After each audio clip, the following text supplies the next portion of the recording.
I woke up to find Ivy sitting across from me. It startled me for a split second. I expected to see her sleeping or waking up with me. Her eyes were wide and almost bloodshot, it looked like. She stared at the doorway that led out of the trailer.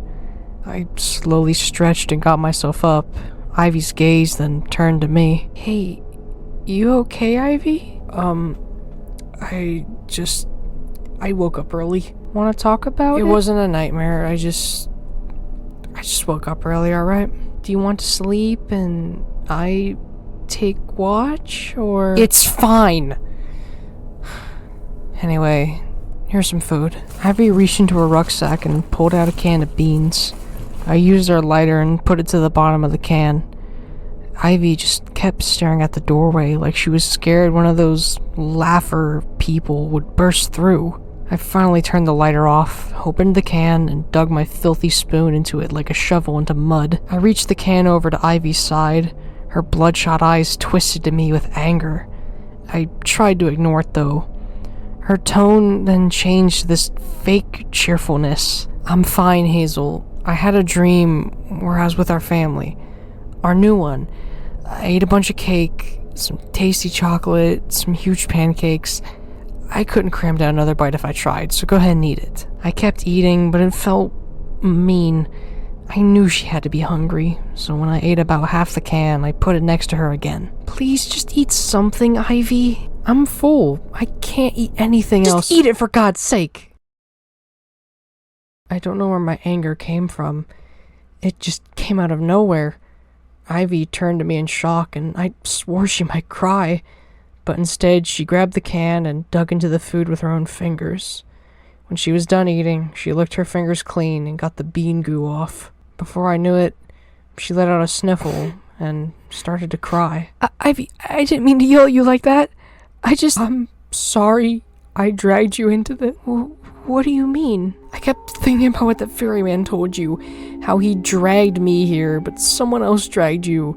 But then he pulled you out with me as well, and I'm really worried he's saying I did something to drag you here. Ivy, you did nothing. Besides, we've already learned that fat bastard's a liar. He was probably just messing with you. Ivy kept sniffling, and I scooted over next to her, and I did my best to wrap my arms around her back. She wrapped her arm around me and pulled me closer. It's true. It may have been a lie. Ivy, I'm sorry for yelling at you. No, you're just being a caring sister. I appreciate it. We just sat near each other, staring at the door. A part of me feared something bursting through, but another part of me felt like I was just overreacting. Whatever was wrong with the people in this countryside, they seemed calmer. I mean, they seem to just do what they want. They don't seem to be actively trying to kill anyone, and they aren't glued to the TVs like those people in the city were. Maybe they're just this world's version of people. They're just what a normal person looks like here. But then, why did the zookeeper and the tall scarecrow man have faces? Why aren't they like the other people? I knew deep down I'd never know. I would never find out why they're so special. Did the tower morph them into that for its own game? For its own amusement? To have a laugh? I tried to stop thinking about it, but my brain refused to stop whispering. Ivy got up, and I was slightly shocked. I had to catch myself from falling after letting myself just lay on her arm. She threw her rucksack on and looked at me. Her tone was now monotone and quiet. I wanted to ask if she was okay, but I knew she'd just get mad at me. That was something I always hated about Ivy. On the off chance she wasn't being a jerk to me for no reason, and was actually trying to be nice and caring to me. Anytime I'd try to be nice and caring, she'd just say I was annoying and to leave her alone. "Are you ready to leave?" "Yeah. You, Hazel?" Yeah. Where are we going?" "I think there's an old house not too far from here. It was probably the landlord or something." Ivy pointed to the west. I'd remembered seeing a house, but I always just assumed it was a random house. Never even crossed my mind that it might have been the landlord. It felt funny. Mom and Dad had always said that trailers were poor people homes, and yet the landlord for the poor people lived in a house. But when one of my school friends I knew lived in a trailer and I went there with them, it looked nice. Maybe not as much furniture as our home, but it was a nice place. I didn't know why my mom and dad acted like poor people were a different species. There were lots of things about my mom and dad that I'd never know or find out.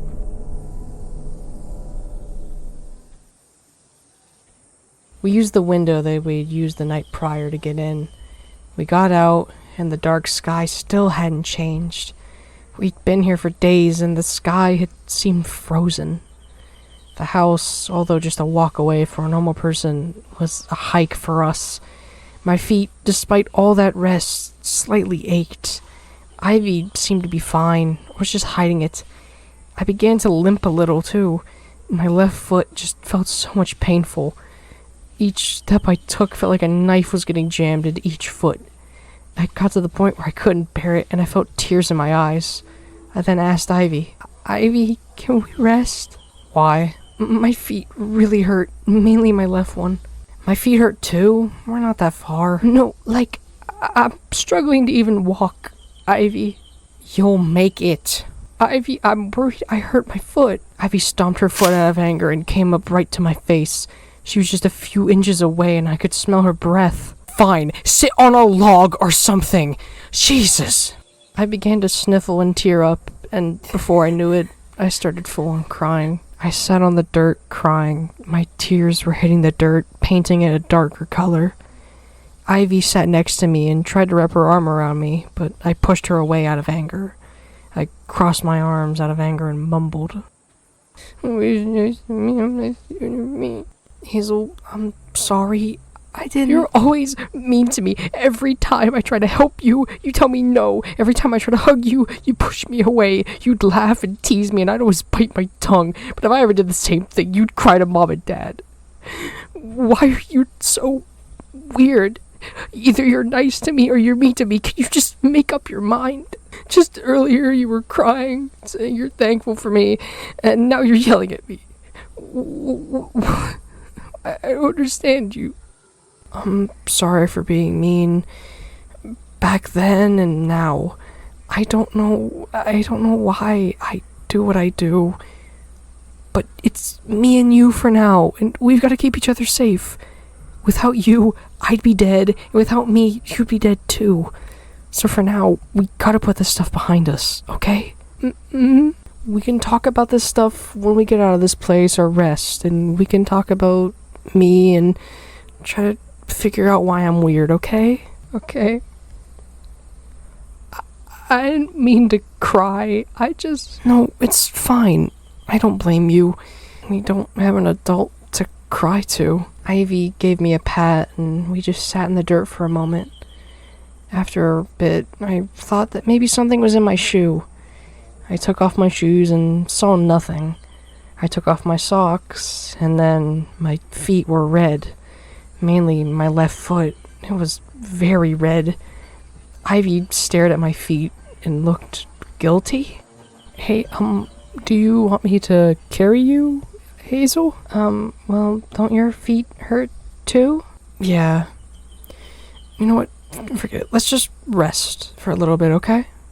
We put our rucksacks under the dirt to act as pillows. We both rested near each other, just like earlier in the trailer. I slowly heard Ivy start to snore, and I forced myself to stay awake, to keep watch. It felt nice to see her finally calm. She's been so stressed and trying to hide it, but it's showing. That was something I'd always found just weird about her, trying to hide how she feels. I kept thinking back to our little yelling earlier. She's been a jerk to me for so long. Why does she care about me now? She was only ever nice back then if Mom and Dad were around, so usually she was probably only nice because they were near us. So what made her finally nice? Is it that she feels like it's her fault we're here? Is she doing this out of pity? Guilt? Wanting to feel tough? Why does she only now care for me? I began to wonder if she only did it because she saw me as weak, as less like I'm a moron. I always hated being treated like I'm dumb, like I'm just some moron who can't even tie her own shoes. Everyone acted like I was dumber than the other girls my age. It always annoyed me and got me really mad. Mom and Dad seemed to understand, though, and began to let me be a little bit more independent, letting me go get small errands, groceries, mail, things that they were able to trust me doing on my own. It made me feel normal. I stared out to where we came from, the city and the tower that was, although harder to see, still visible. I started to think about what was the distance, and why did it seem so distant? And then I thought about the hills and the small inclines. The tower itself was probably only a 5-minute drive away, but for us it felt like thousands of miles. The swirl at its top was, although unsettling, almost pretty. Like it was this swirl of a cloud and light. I started to think what it even did. Is it possible that this tower is making those TV zombie people? But why and how does it do that? My brain can't stop wondering just how this world works. Why are we small? Why are some creatures given faces? Who's that ferryman? Why do some adults here try to kill us? A part of me knew it was just pointless to ask, but I kept thinking about it and my mind kept digging deeper. But I kept hitting rocks. No matter how hard I tried, my brain just couldn't put the shovel down, even though I knew there was no reward at the bottom. I slowly felt the woods and distant landlord house fade away as my mind kept digging. The only thing in the world around me seemed to be Ivy snoring. I felt like I was just in a void of my own thoughts. I tried to think if maybe this place was a punishment for us. It wouldn't make sense though, because according to the ferryman, I have a light soul and that I don't belong here. But then he also said I was tied to Ivy. Why did he do this? What did we do to deserve this? Was it because I was mean to Mom and Dad a little? Was it because I was mean to Ivy sometimes? Was it because I wouldn't do everything I was asked? Sometimes I'd be a little rebellious. What did I do? I just wish I knew why I'm here. Or did I just get dragged along for Ivy's ride? My thoughts got interrupted by Ivy waking up. She slowly got up, all while groaning and mumbling. Hazel, why didn't you wake me up? I can take care of myself for a little. Besides, you seem like you needed it more than me. Yeah, but what if something... What, are you gonna take down those monsters? Neither of us can. Just be happy I let you sleep. Ivy was quiet for a little bit and stared into my eyes. Those few awkward seconds felt longer than they were. Thank you. Wanna wait? Or walk? My feet are feeling better. I can go for a walk. Alright, let's get going. And then so we traveled to the landlord's house. The whole time I got little glimpses of Ivy's face, and I could just see a frown. But I knew it was better just not to ask why she was frowning.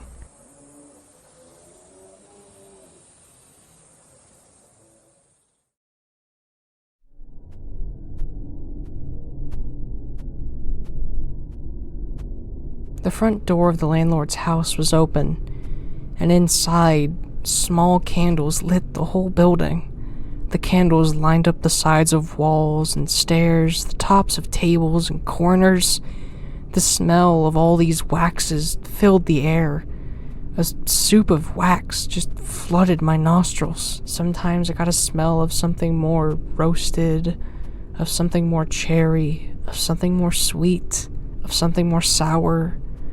All of it just filling my nose. I didn't realize until looking at the front windows, it was a substitute for the windows being barricaded, not letting even a drop of light in. The windows were covered with pieces of metal and wood, and any light that did slip in was tiny. I then looked at the walls, and on our eye level was drawings. This seems to mean other kids had been here, or maybe even live here. But with how much we've gotten by with the skin on our teeth, maybe those kids are dead. The drawings depicted countless things. One was a large, tall man in a hat. Maybe the gentle giant, but they seemed to have forgot to have drawn his backpack. a picture of a tower with its swirl, a drawing of a boy with what looked like a paper bag on his head, one of a girl in a raincoat. The one that caught my attention was seemingly a large round ship at sea, with a large chimney at its top. And one that seemed to catch Ivy's attention was one that seemed to show a weird giant baby in some sort of desert. I had no clue what any of these meant. We kept walking and just saw little bits of cloth and small sacks that seemed to serve as makeshift beds. Like at sleepovers when you throw a blanket on a floor and a pillow and then use another blanket to keep yourself warm. As far as we could see, there was 4 of them, meaning 4 people either tried to or did live here. The chances of them being alive got stronger when we went into the kitchen and saw a small fireplace. Above it was some supports holding up a pot which seemed to have some sort of soup in it. That said soup was in some other bowls nearby. I felt my mouth water almost immediately, and when I turned around, it seemed Ivy was too, as she had already began to drink some of the soup. I grabbed one of the bowls and peeked inside just to make sure there was nothing gross in it. And then I took a swig. I drank it down, and it had a sort of tomato taste, but not a good one. It wasn't the worst thing I'd ate, but it certainly was better than canned peas. Seeing there were other 2 bowls, I reached over to hand one to Ivy, thinking I'd take the other one.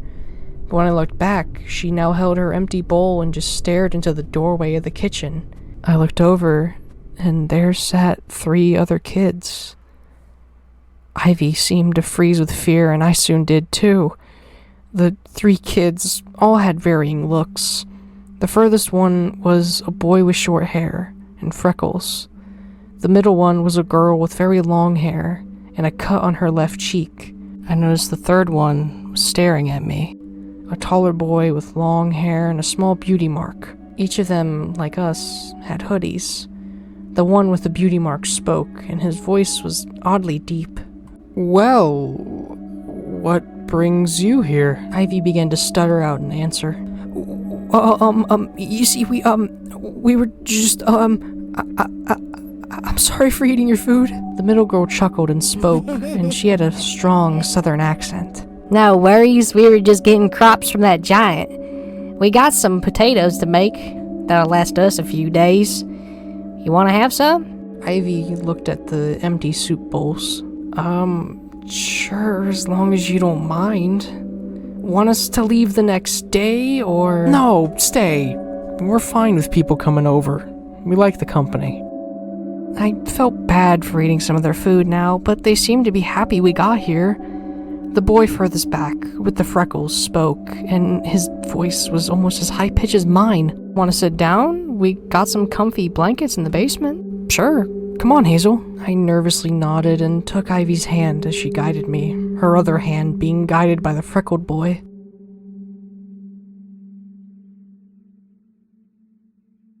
Much like the rest of the house, the basement was lit up by hundreds, if not thousands, of candles. Curtains that would easily be able to light up the place were closed. It felt weird. Why did they not let the sunlight in? And then I realized it was probably to avoid being found by any of those weird monsters out there. It actually started to make sense why they used candles to light up the place. As we approached the bottom, a strange squeak came out of a cage. Near the cage was an even taller boy, and with him a small weapon. The boy himself only had one eye, and the one eye was covered by a bandage. His weapon was a piece of wood with nails poking out of it. Near the cage was these small little creatures making those noises. About 6 of them in total. They had these little cone-like heads, and the noises they made were cute. I went over to pet one, and the one-eyed boy stopped me. "Hey, don't! They carry a plague on them." What plague? "If you touch them, you'll become one. So don't touch them. Besides, we're to cook them up later for dinner tomorrow. Cooking them up burns out all the germs." For a split second, I thought I was gonna cry. But they're so cute. How could you do that? Ivy yanked at my shirt and got close to me, and it scared me.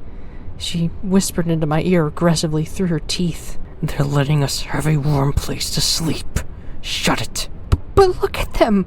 Why can't you just let them run free? They infect other animals, kids. Hell, they even spread their sickness in the crops. Gotta keep 'em here. I tried to hold in a sniffle and just followed Ivy and the freckled boy. The freckled boy then led us to the furnace, and the warmth that I felt there was nothing like what I had felt before here. Campfires barely kept me warm, and this furnace's heat, it was the first time in forever here I'd actually felt hot. We saw the other kids join, all of us sitting on little blankets near the furnace. The one-eyed boy still stood near the cage, his posture just always on edge. The rest of us just sat and stared into the furnace's flame. Its flickering glow was almost hypnotizing. The tall boy spoke, breaking the silence. Well, let me introduce ourselves. I'm Raggy, and these are... The freckled boy was named Spot, the girl was named Grinny, and the one-eyed boy was named Trunk. I almost thought they were joke names. If I had ever had to name one of my dolls when I did pretend, Trunk is the very last thing I'd think of. We all just stared into the flame for a second as he showed us who was who, and I did my best to try to break the ice. So how did you all get here? Grinny looked up like she was looking for her thoughts in the ceiling. Well, we all got here in different ways. I got taken here by this big guy in a coat. He took me to this strange lighthouse and then threw me off the roof. When I fell, I woke up here. I got taken through some woods and fell into a pit of tar by that guy too. By the time I almost drowned, I woke up out further south. I was being taken into this floating apartment by that guy in the coat. Next thing I knew, it started to flood with water, and I had woken up by the time I fell out of that place. I was being held by that guy in a cage above an ocean. Before I woke up in this cage, and now we use it for his little conehead brats. I was shocked that they all had two things in common. They were near or saw the ferryman, and they were all surrounded by water. How come they had these dreams before they woke up here? And why were they able to explain it in such depth? Why didn't I ever have a dream or see the ferryman? All that happened was I just woke up and suddenly I was here. Why didn't I have a dream? The first time I saw him was in that dream yesterday. Was it something about me having that light soul and not belonging here? I started to feel mentally overwhelmed at the thought of this. What made me so special? Why was I not like them? I felt like I was back in school again almost. All the kids feeling so distant yet close. I couldn't understand them or why they're different. Why was my brain struggling to remember the dream? Did I just not have one? I kept thinking more and more about my past in school, remembering how I was always in a separate room with different teachers and other kids who seemed to struggle just like me. But the other kids were just like me in a way. They were the closest thing to friends I had. Mom and Dad said I was taking normal classes, but I felt like it was a lie. Everyone else talked about math I could never do, history I never delved into. Why did they seem to do more? Why am I like this? Why am I so different? Hey, you okay, Hazel? Yeah. Well, hey, maybe our meal will cheer you up. Raggy, Spot, and Grinny all ran upstairs and came down with a big bowl of what looked like mashed potatoes. They handed us some oddly clean spoons. Dig in, everyone. Ivy had dug her spoon in before Spot even finished talking. The food tasted beyond good. It was so much better than the canned food we've been eating. It was soft, it was tasty, it was warm, and I couldn't help but just keep eating. The bowl itself could probably fit me, Ivy, and maybe a little bit of room for Grinny. So I knew we'd have plenty to eat. At first I was questioning how they carried down a hot bowl until I saw a large towel and realized they probably just used that. I began to notice though how little the other kids were eating. Me and Ivy seemed to be eating everything. I wondered if maybe they ate something earlier. I kept eating and eating without thinking. By the time I was finally full, Ivy and everyone was talking about things I hadn't paid attention to. By the time my ears did tune in, Ivy was talking to Grinny. So, what did you do before you got here? We were pretty bad kids. We did a lot of bad stuff. Grinny had this awfully cheerful tone about it. Like, what? We robbed the kids, broke stuff, trashed places, beat up people. Truck over here even got thrown into juvie for nearly killing a kid. I beat up the other kids there too. I turned to Ivy and we both were unnerved. Her eyes looked at mine and we both shared the same concern. Why? Well, it's what most of us got taught. I always saw my mom beat up people on the street for where the weird stuff she was snorting was. So I figured if my mom hit people, it's okay if I do. Yeah, my old man hit me all the time, so I figured it was normal. Ivy stood up, seeming almost upset. That's not normal. Parents don't do that. Your parents were bad. Well, it's in the past. We're here now. All we can do is live with it. Why do you think you're here? My mom and dad never did anything close to what you're saying. Not that, dummy. We meant being bad. You two are here because you're like us. You're bad. No, I'm not. The ferryman only brings bad kids here. She's bad too. Spot then pointed at me.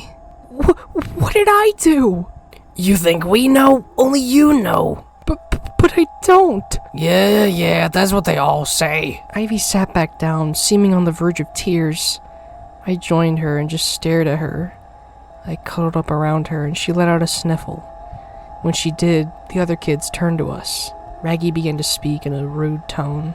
What? Ivy lifted her head up and stuttered out some words. You yelled at me. When. I got yelled at every day. I got up and stomped my foot as loud as I could. I even saw the little cone creatures jump. Leave my sister alone, damn it! Shut your trap before I beat your skull with this! Trunk then waved around his weapon, his spiked piece of wood. I slouched back down, crying to myself. They all started talking to each other, leaving me and Ivy to just both sit and cry.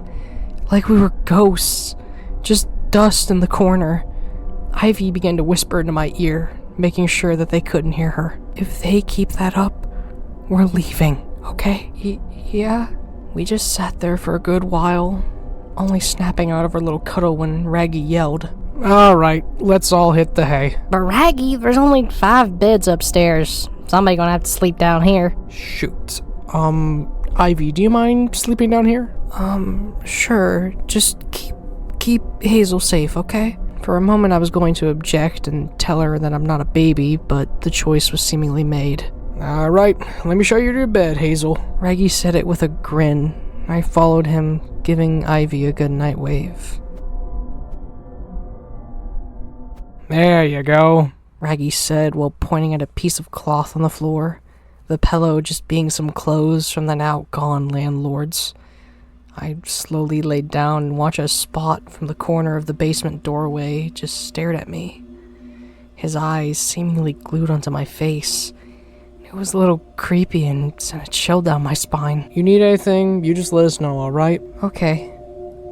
Good night, Raggy. Sleep tight, Hazel. Spot followed Raggy, still keeping his eyes glued onto me for some strange reason.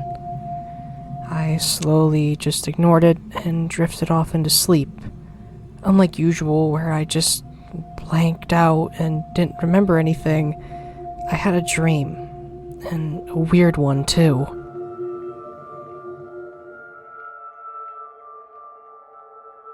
I woke up in the middle of some aisle. I was inside of a pharmacy? I could see medicine in a few shelves. Things like headache pills, band-aids, melatonin, medicine that our family doctor didn't need to sign a paper for us to get. I looked up and the ceiling was impossibly high, but at the very top I could see holes that led to a pink sky. The light from the pink sky was so far away it wasn't even able to shine down here. Instead, there were just normal lights with equally impossibly long ropes hanging onto the ceiling. Some of them flickered like lightning, and each of them made a loud buzzing. I walked around till I met a medicine counter. One of those little half doors they use to get through was open. With nowhere else to go, I walked in. Behind it was shelves that were impossibly high and went up to the ceiling. Each one seemed to have a bag of medicine with a paper stapled onto it. It probably had enough medicine to cure the world a few times over of everything. A few pills, some of their bottles, and papers littered the floor. I went further through this area, and the smell of salt filled the air. I kept walking till I finally met a wall. Just like the lights, it stretched up to the broken and high ceiling. It had nothing of interest minus some specks of fallen paint. I turned right and followed the wall. Eventually, I saw another door. This door was wooden and had an eye on its top. The walls around it were almost bleeding onto the painted walls of the pharmacy. The walls around it were this weird yellowish paper. It was like this wallpaper was bleeding like blood onto the cold painted walls. The door suddenly clicked open, like it knew I was there. With no other idea of where to go, I just entered and let the salty smell fill my nostrils. I started to feel like I was a fish and I was about to bite into a hook.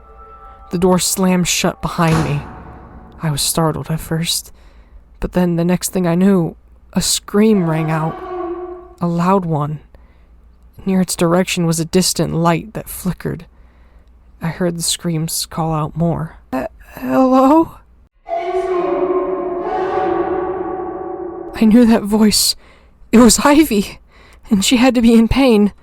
I tried running to the light, but suddenly I felt water hit my ankles. The water then slowly began rising further and further up. I was never taught how to swim. I shook and threw my body around in a desperate attempt to try to reach her voice. I couldn't let her get hurt, or worse. I started to scream back, Ivy! The water was at my neck now, but just as it was about to enter my lungs, I woke up. To be greeted by that same scream of Ivy. I bolted out of my homemade bed. She was in the basement screaming, and the door was still wide open. I did my best to tiptoe down. What could be down there? Did it kill the other kids? Horror began to fill my mind, and I thought I might cry. Was something trying to eat her? Kill her? Slowly ripping her limbs off? What was it doing to her? I looked down and saw she had her arms tied behind the leg of a folding chair. I kept thinking what was scaring her, but I soon saw it emerge out of the darkness of the basement. It was the other kids, but something was off about them. I didn't notice until their faces got closer to the light of the fire.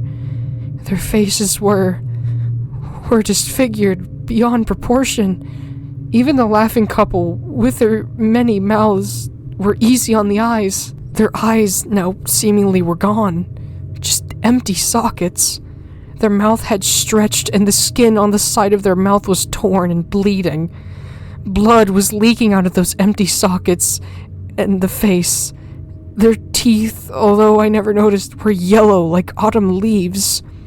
Their voices had this ghost-like sound to them. Their heads twitched erratically and I could hear their necks crack as they twisted around.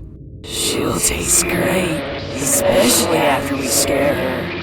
Keep your hands off her! We won't. We're gonna rip her teeth out, one by one. No! Yeah, we're gonna shove them down your throat as we break her bones. She's upstairs, you know. Why don't we go get her? Hazel! Hazel, please wake up! Shut your trap before I slice your throat like a mentally ill pig. I saw Raggy grab Trunk's weapon and slowly make his way upstairs.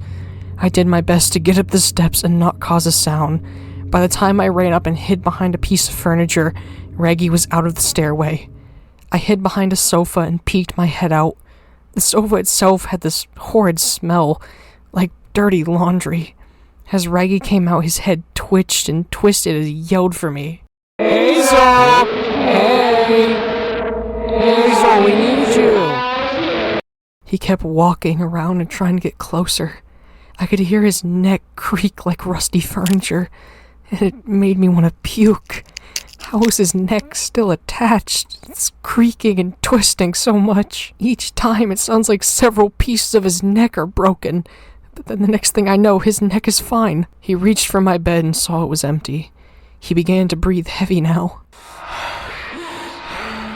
Hazel! Get out here, you little skunk! I shivered and felt myself start to cry. I was able to hold in my cries, though, and could feel an invisible bubble build up in my throat, and it hurt. So we gotta hide her, huh? Like playing hide and seek, little rat? Well, I guess we'll just kill Ivy without you.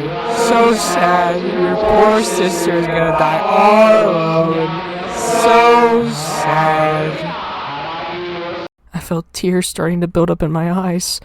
Ivy, despite how mean she could be, I care for her. Raggy just kept looking around, somehow managing not to find me. He finally shrugged and walked back into the basement. You can run, but you can't hide. After he went back, I followed behind him quietly. I even took my shoes off to avoid making extra noise. I crept down and peered back into the basement, and I nearly gasped at what I saw. Grinny was holding this long, rusty nail to Ivy's eye. Ivy herself was being held by Trunk and Raggy. Spot simply just sat back and giggled. What's wrong? Please stop, please don't. Don't like it close to your eye? Scared of her? Grinny put the nail closer to her eye, and Ivy's squirming got worse. Trunk and Raggy had to put in all their effort and tighten their grip to keep her still. And I started to feel myself sweat out of fear. They're gonna kill her or hurt her. I need to do something to distract them. I had horrid thoughts of what would happen. What would they do if I couldn't? Was she gonna die quickly? Then they're gonna kill me. Are they gonna rip my teeth out like they said? Eat me alive? The idea of their teeth digging into my skin made me sick. Would they break my bones? Burn me near the fire of the furnace? Would they even force me to kill Ivy or her to kill me? I began to feel my breath get short, and I swear I thought I was gonna pass out. But my mind snapped out of it when those little cone creatures made some noises. The creatures looked at me and pointed, and the kids heard them. I hid in a dark corner not too far from the bottom of the stairs. Trunk came over and kicked the cage. I was just a few feet away from the cage, but they couldn't see me in the dark. Ram it before I break your little bones! The creatures kept making their little cute noises as Trunk kept kicking the cage. Soon, I saw they were pointing to the stairs where I at first was, but they saw me run down. They were jumping and getting louder. And then I saw Trunk's face slowly form a grin onto his large, unhinged mouth. Guys, the little gnome thing saw Hazel! Hazel! Get back here! They all then stormed up where they thought I was. Once they had ran, the gnomes pointed to me. And once they ran out, I booked it to Ivy. Hazel, shh, I'm gonna get you out of here, okay? I tried to undo the knot, but they tied it very well. Her hands were red at this point from probably how tight the knot was. I tried to slide her arms around, but it didn't work, and I knew I couldn't lift the chair. Hazel, get out of here. No, please, I don't want to. Either we're gonna die together, or we escape together. Just as I said that, one of the kids shouted at me. Hey, little fella, what you doing? I ran over to the wall where those blinds were. I kept my back at the wall as they slowly got near me, all of them giggling and laughing at me as I kept getting more and more scared. Just let us go! Please! Don't you have food? You have everything you need. Why are you doing this? Raggy stepped forward, just a few inches away from my face. See, we've been cursed. No matter how much we eat or drink, we are never full. We can eat everything and barf it back up. We can drink anything and feel like we haven't drank in days. Only that, but the sun burns us. We have fed on rats and bugs for a long time. We've learned flesh is what fills us up. We've only fed you to trick you. Now, you're gonna feed us for a few days. I bet your fingers will taste like fries. Your eyes will taste like cherries. Your arms are gonna keep me fed for a long time. They all drooled, planning what bits of me they would be eating. Trunk began to leap for me, and I tried to run to the wall, but he gripped onto my leg. I was gripping onto the curtain now, as they were all trying to yank me, I was screaming, crying, snot was coming out my nose. I was gonna die. I had no chance of escaping. Ivy was screaming too, begging for them to stop. I kept my grip on the curtain as their pulls got tougher and harder. I began to even bite the curtain just to try to stay on as long as I could. 8 hands were pulling my legs, all of them laughing. Eventually, I began to hear the sound of tearing, and as they kept yanking me, the curtain started ripping apart. With one tough yank, they yanked me so hard it tore the curtain. Sunlight from outside poured in, and smoke rolled off their faces. While I had a moment to catch my bearings, I saw Trunk's weapon was lying on the ground. I ran over and quickly got it, and then stepped right back into the light. I was a little shocked at how heavy Trunk's weapon was, surprised at how easily he could carry it, but I knew I could use it. All of them started circling around me from the shadows, their horrid faces just barely being visible. Grinny leaped at me, and with a swing, I swung at her face. Her face then began to pour blood as the nails carved into her face. I swung again, and the nails on Trunk's weapon got stuck in her head for a second. I didn't even have time to check if she was dead. When I turned around, Spot was now charging at me. I swung again, and Spot fell to the floor. A tooth had fallen out of his mouth as he ran back into the darkness. Raggy tried to run at me, and he was running fast. He had his arms out and tried to leap to me. I quickly ducked, and he jumped face first into the wall. I turned around, and while Raggy's head was against the wall, I slammed the weapon into it. I turned back around, expecting either Trunk or Spot to charge at me, but instead, I saw the gnomes now cramming themselves out of the cage. They all ran over to Ivy and began to undo the knot of rope holding her hands to the chair. But as I was looking, Spot charged back, knocking me over. He pinned me to the ground and began to scream in my face, spit flying into my eyes. "You killed me! You killed Raggy! And my friends! I'm gonna..." Before he could finish his sentence, Ivy kicked him in the face. I got up and grabbed my weapon. Ivy picked up that long nail that they had been holding to her eye. Spot ran back to Ivy, and she plunged the nail into his neck. He made a weak gurgle before falling. Trunk made a charge at Ivy and knocked her down. He began to punch her in the face. I made a sprint and kicked him in his boy part. He made a loud whine and rolled off of Ivy into the floor. I began to take my weapon and slam it into his face. Something in me was mad, angry because I didn't stop at 1, 2, not even 5. I just kept slamming it into his head, my breath turning into just animal grunts. "You disgusting liar!" I only stopped when Ivy yanked me off of Trunk's bloodied corpse. His face was just a puddle. I had nearly beaten his skull into nothing. As Ivy was yanking me off and stared into my eyes, I could see tears and sweat dripping off her face as the fire to her right lit up one half of her. Look at me! We did it! They're gone! We're okay!" I stared at the corpse of mostly my work. Raggy still had his face against the wall as a puddle of blood covered the floor under his face. The right side of Grinny's face had 2 long, deep scars from the nails.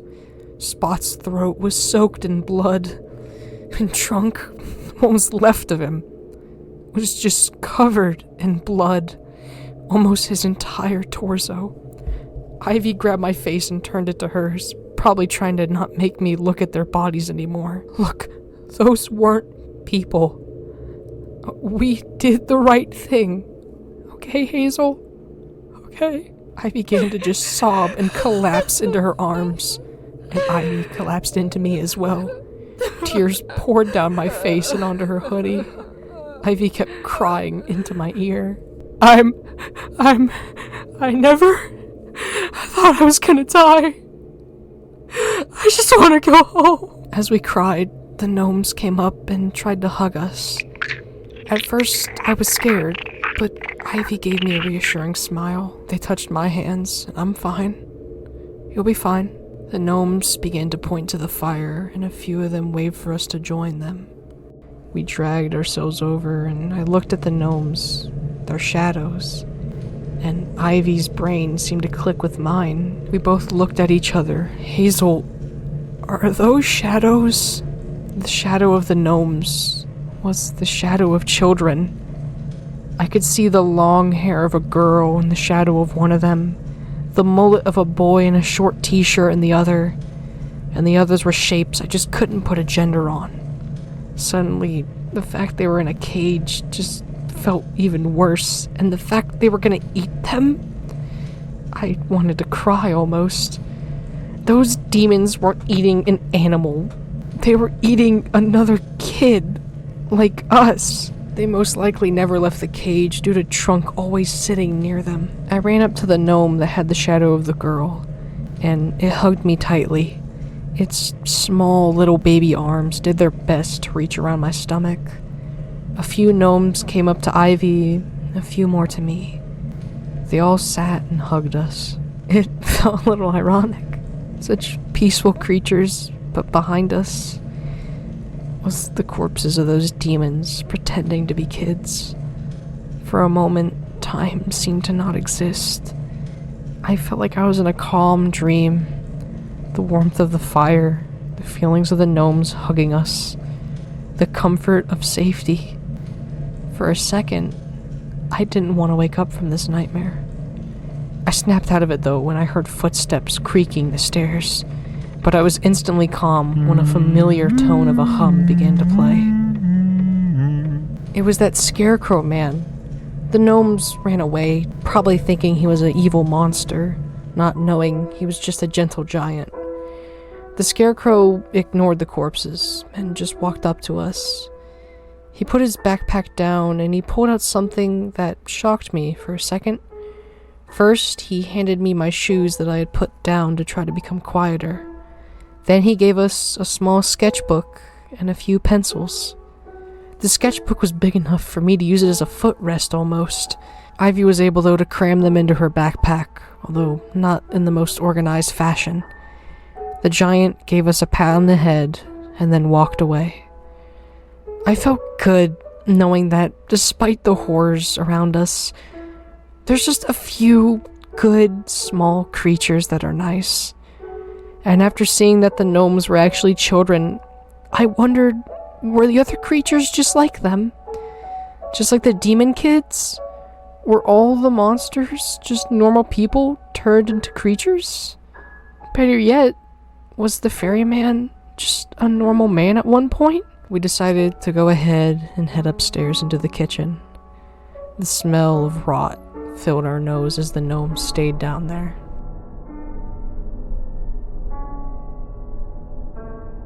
Ivy and me were back in the kitchen where we ate the soup that they had made earlier.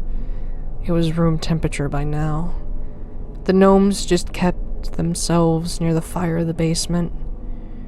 We dragged the now cold mashed potatoes upstairs. Ivy and me agreed to stay here until we ran out of potatoes. I looked up to Ivy, and her eyes reminded me of our uncle when he had his little shell shock episodes. This stare of a quiet but horrid fear, and just like our uncle, it was only in his head, and his head alone. I got up and sat near her. After staring at the fire, Ivy's voice startled me as it broke the silence. Those kids said they were cursed, and that they're here 'cause they were really bad. Are we gonna turn into those things? I was about to reassure her, but then I thought about it. Will we? I began to think of the other monsters. Were they once like us? Were the laughing people just children morphed into those things? Was the scarecrow just a collector turned into a tall monster? Was the zookeeper a strange boy that played with dolls now turned into that? Are we gonna eventually burn in the light and have to feed off flesh? I began to shake at the thought, and Ivy noticed. Hey, calm down. I didn't mean to scare you. But what if you're right? What if we'll be like them? What's the point of going on? But what if there's a way out? Ivy, are you dumber than me? Look around you. It's been fields and woods for as far as we can see. There is no way we can get out. Hazel, we have to try to find a way out. We have food here. They said they had a small garden out back earlier. Why can't we just live here? Hazel, that's not a life I want to live. I want to go home. But don't you get it? We can't go home. I want to die.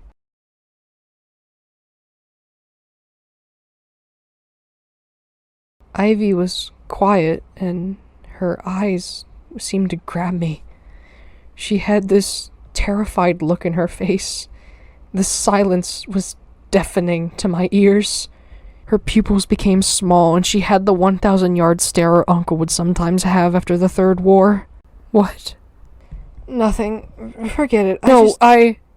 Hazel, do you really want to die? I've thought about it sometimes while we walk around. I thought about jumping off of a tall area or doing something. The next thing I knew, Ivy leaped at me and hugged me. Her voice was shaking like she was driving on some bumpy dirt roads. Although her voice was muffled due to her having her face buried into my hoodie, I could hear her words as clear as day. Don't die. I've thought about it too, but you saved me countless times. I can't lose you, right? But I don't get the point of going on, Ivy. The further ahead we get, the more danger we seem to get into. What if there's no way out? Ivy shrugged and had a shiver. That's my greatest fear. What if we're never gonna make it back home? What if Mom and Dad... What if they've forgotten us? What do you mean, forgot? I don't have proof, but I mean, if time in here is frozen, the sky hasn't changed at all. What if time outside this place is faster, or... I don't know. Ivy, I feel scared now. I hugged her even tighter now, and the idea was scaring me. What if Mom and Dad did forget us, had new kids, maybe even died, all while we're stuck here?